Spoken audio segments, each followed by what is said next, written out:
Hello, my friends. My name is Adam, and I'm on a quest to be the most prolific reviewer of all time. Recently, I reviewed a book by Truman Capote called In Cold Blood, which is considered to be by many the first true crime book, the book about true crime events. And so I also at the same time was reading a book called Truman Capote and the Legacy of in Cold Blood by Ralph F. Voss. And so that's the book that I'm going to be reviewing today. And what did I think about it?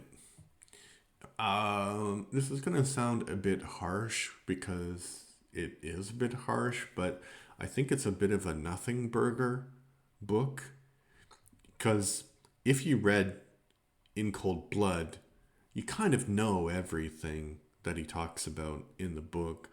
I mean, there might be a few things that are kind of additional information, like he talked to people who were interviewed for Cold Blood like years later, and you know, like clearly there are some people in Cold Blood, like the police investigation, that Truman Capote liked more, and some people that he liked less.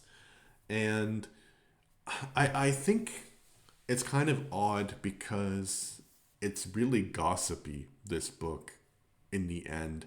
Because what happens is that Truman Capote is fed information about the investigation for his book um, by one of the people who's investigating it. And according to Voss, this was like against the rules. But Capote didn't write the book and didn't publish any excerpts from the book until the killers were actually executed. So this information that he got about the investigation wouldn't be at all a detriment to that investigation. Um, and then he says that there was like another police officer who really hated Capote because he got all this information from this other guy, and that guy was right because there was like this rule in the Kansas City police that you couldn't do this, and this was like this guy who really played by the book.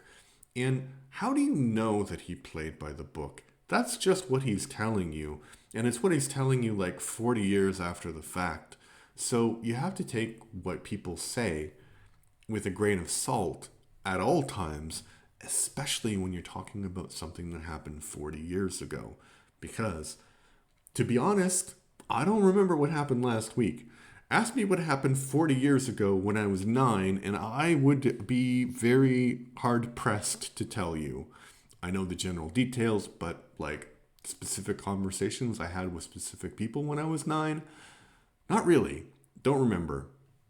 And I know like these people were adults at the time of writing that book, but I think the same principle applies.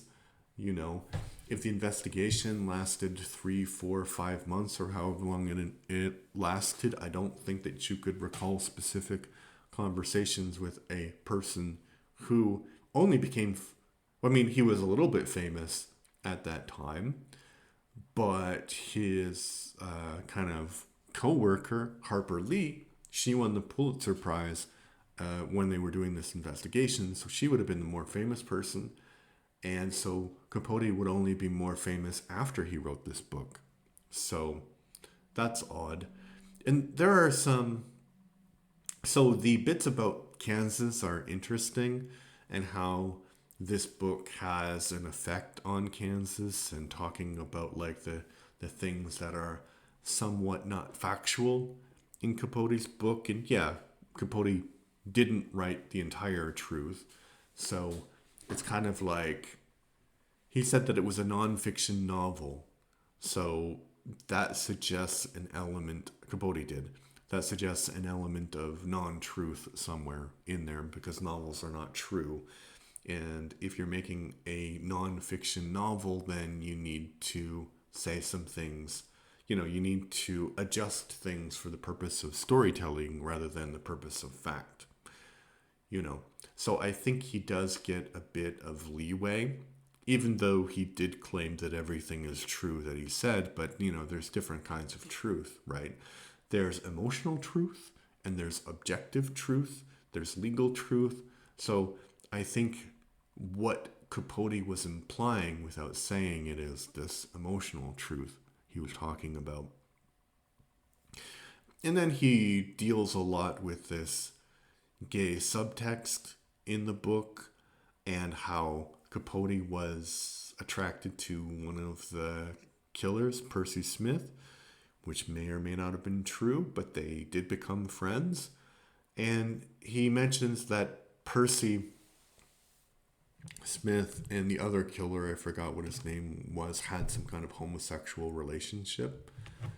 And it's one thing to believe that to be true, to suggest that it might be true, but to come out and just say it without any proof, I think, like, why are you doing that?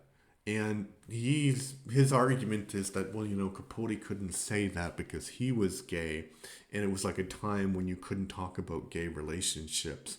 And, the fact that they were a gay couple would make them look bad, but they murdered like a bunch of people. And yeah, I understand why, if they were gay, why Capote wouldn't want to mention that, being a gay man himself. But you don't actually have any evidence apart from Capote's use of slang where they call each other baby and all of that. Like, you don't have any evidence apart from that. And Capote might have invented that also. So to say that they were gay is a bit of a stretch, I would say. So, as I said, the book is kind of a nothing burger. If you're super interested in Cold Blood, then I think you could read it. But apart from that, it's not bad. I mean, it's well written and stuff. It just seems uninspired, All right, let me know what you think. I'm trying to be the most prolific reviewer of all time, so if you enjoyed this review, please like the video, please comment on it. So that just helps the algorithm show my content to other people who might enjoy it.